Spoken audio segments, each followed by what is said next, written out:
Module 1, Section 5, Objectives 2 and 3. Objective 2 is to model and interpret multiplication. Objective 3 is to write multiplication in expanded form as a repeated operation. Okay, so these are kind of, well, they're very close, and you'll see what I'm talking about here in just a sec. Okay, so since multiply is repeated addition, you can write multiply in expanded form by starting this way and then going out. Okay, so this means 3 6 times. So 1, 2, 3, 4, 5, 6 threes. Or it also means 6 3 times. 1, 2, 3 sixes. Are you going to get the same answer? Absolutely, but this model on a number line is going to explain that. Okay, so 3 6 times means we're going to go 3 3. We're taking hops of 3 and we're going to do 6 of them. We end up at 18. Now the bottom one, we're going to do 3 hops of 6 and again we end up 18. Okay, now reading this straight across is kind of a pain, but you can see basically what they're saying is that 3 times 6 written as 3s is 18, or written as 6s is 18. Okay, you can do it either direction. Okay, so on this one you're rewriting the multiplication expression in expanded form and drawing a number line. Okay, and again they give you a blank, and you have to actually physically draw your number line, and I'm sorry about that. Okay, so here's the original problem right there. I forgot to box these, and I apologize. So we have 2 5 times. So 1, 2, 3, 4, 5 2s added together. 2 plus 2, let's go back. 2 plus 2 is 4, plus 2 is 6, plus 2 is 8, plus another 2 is 10, right? Okay, so 2, 4, 6, 8, 10. All right, the bottom one. Oh, here we go. Could I do that another way? Absolutely. Okay, let me get another number line up here. And 0, 1, 2, 3, 4, 5, 6, 7, 8, 9, and 10. Just so we have 0 here, 10 here. And let's say I wanted to do it the other way around. I wanted to write it as 2 times 2 is equal to 2 5s added together. Should get 10 anyway, right? So if I go 1, 2, 3, 4, 5, and then 1, 2, 3, 4, 5, I'm going to end up at 10 either way, right? Okay, so B down at the bottom. Yeah, I labeled my 10 a little bit off, and I'm sorry for that, but 6, 7, 8, 9, here's 10, right? Okay, the one down here at the bottom. If we have 7 times 2, they say there's 2 7s, which should give you 14. So here's 1 7, and then here's another 7, and sure enough, we ended on 14. Okay, what if we did 7 times 2 is 2, 4, whoops, we should be adding, shouldn't we? Let's try that again. 2 plus 2 is 4, 6, 8, 10, 12, 14. 1, 2, 3, 4, 5, 6, 7 2s. Okay, so that means there's 1, 2, 3, 4, 5, 6, and 7. We end up at 14 again. Do you have to do them both ways? Nope. You can just choose one way that you like better. It doesn't matter. Okay, let me get a couple number lines drawn in here. Okay, for C, we have 3 times 3. So basically, we have 3 3s being added, no matter which way you look at it, right? Okay, so if we start at 0 and we go 3, there's 1, 2, 3. So we end up at 9. 3 plus 3 is 6. 6 plus 3 is 9. Okay, there's only the one way of doing that one, so we're done. Okay, so this next one, 5 6s added together.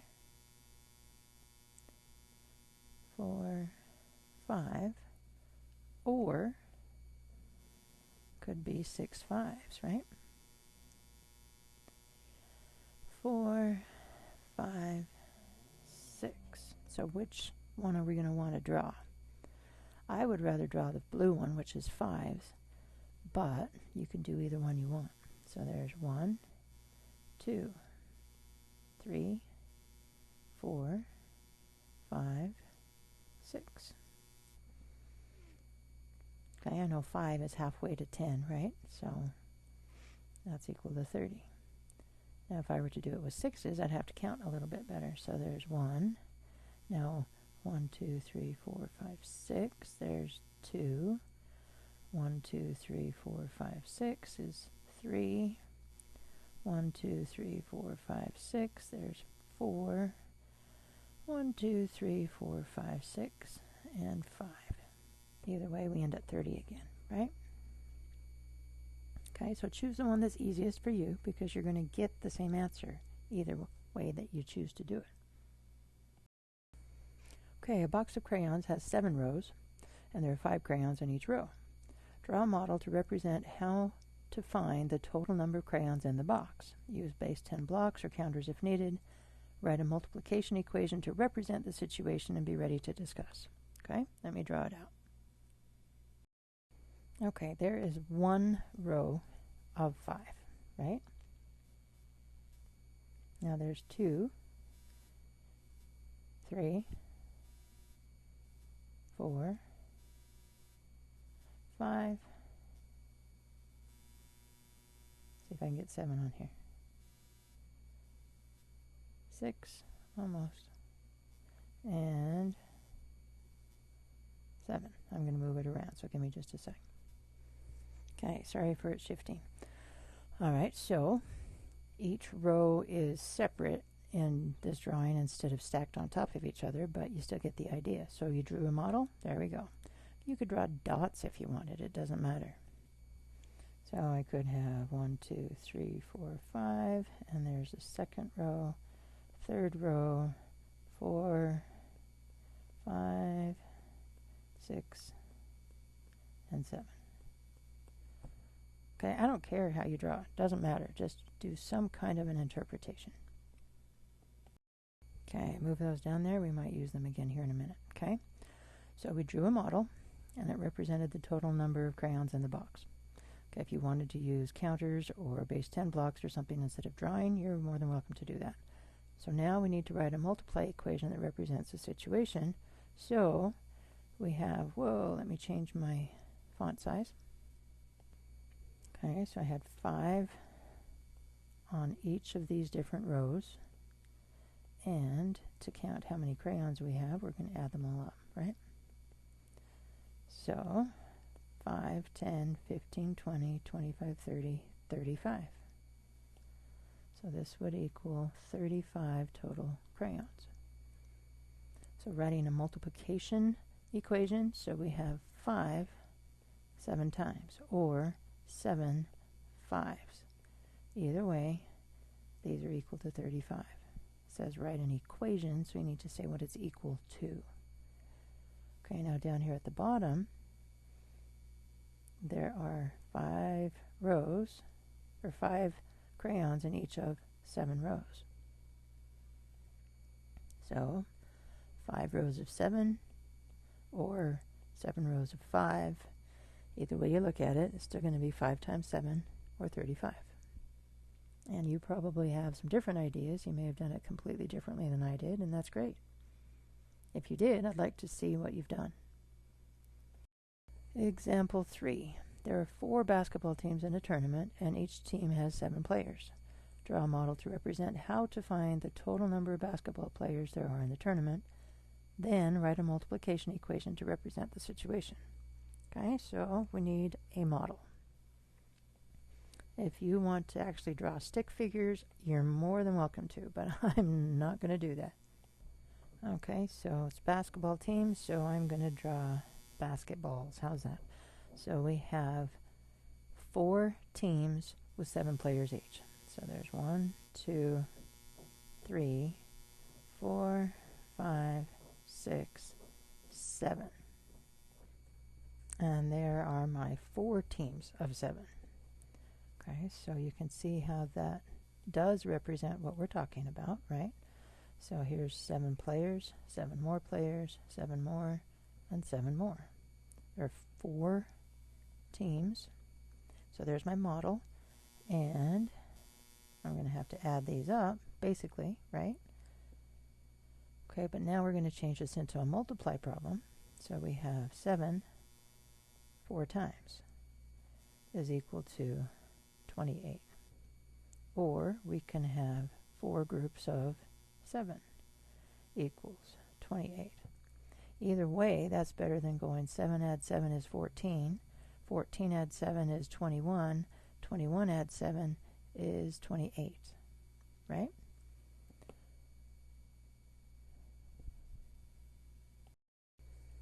Okay, example 4. Find an equation from a list that can represent each situation, diagram, or drawing. Okay, in my opinion, this isn't a list, so it's kind of confusing. So what we have is above this line are my choices, and below it are my examples. So rather than just choosing which one of the top matches which one on the bottom, I'm going to look at the bottom, rewrite it as a multiply expression, and then compare it to the equations up there and see which one it really is. Okay? So let's start with the number line. So I can see that we have 3 hops, and each hop is 5, right? Okay, so this would be 5 plus 5 plus 5. So this would give me 5 times 3, or 3 times 5. Okay, so looking up at the top, there we go, right? Okay, next one. 6 hands were on a table. Each hand has 5 fingers. So we have 1 hand, and we have, how many of those? We have 6. So we're going to have 6 hands with 5 fingers each for a total of 30. Or 5 fingers on 6 hands for a total of 30. Either way, there it is, right? Okay. Now the dots, or the cubes, that's probably base 10 blocks, and we're talking about the units there. Okay, so we have 4 in this row, 4 in that row, 4 here, and 4 here, right? So we could add those up. Or we could say there are 4 rows of 4 for a total of 16. And there we go. Okay, second row of examples. We have 2 blocks, I guess. Have no idea. Let me change colors here. Okay, so 2 boxes, blocks, sections of 11, whatever. So we're going to have, we should add these up to get 22, right? But we're going to do 11 twice, or 2 groups of 11. Either way, it's 22. So there's that one. Okay, middle one. Looks like we have individual groups, and each of those 5 groups has 10 x's in it, right? So there's 10 in each of these. So we could add 10 5 times, or 10 times 5. Or we could have 5 groups of 10, which would be 50, either way. So that one's over here. And the last one, those look like little alien faces to me, but they're grouping them into 2s. So we have 4 groups on each row, so we have 8 groups of 2. So 8 groups of 2 is 16, or 2 8 times is 16. Okay, so that's this one there. And for the sake of color, here we go. Let's actually draw them this way. It's going to get kind of messy, and I apologize, but I want to be certain that you know which ones go with which ones. Blue one is here, and the red one is here. Total mass. Okay, and this one. Write your own scenario or situation and the multiply equation that would match this model. Okay, so basically you're coming up with the real life situation that represents what they're talking about here, which is 1, 2, 3, 4, 5, 6, 7, 8, 9 in each row and 2 rows. So an example that I came up with, let's say these represent box seats at a baseball game. Okay, so we have 9 seats, and there are 2 rows of 9 seats. So 9 seats in 2 rows is 18, or 2 rows of 9 is 18. Okay, you could talk about, undo this one completely. It could represent ice cube tray. You have 2 rows, and in each row of your ice cube tray there are 9 cubes that are formed. Just come up with some idea on your own that could represent what that situation is.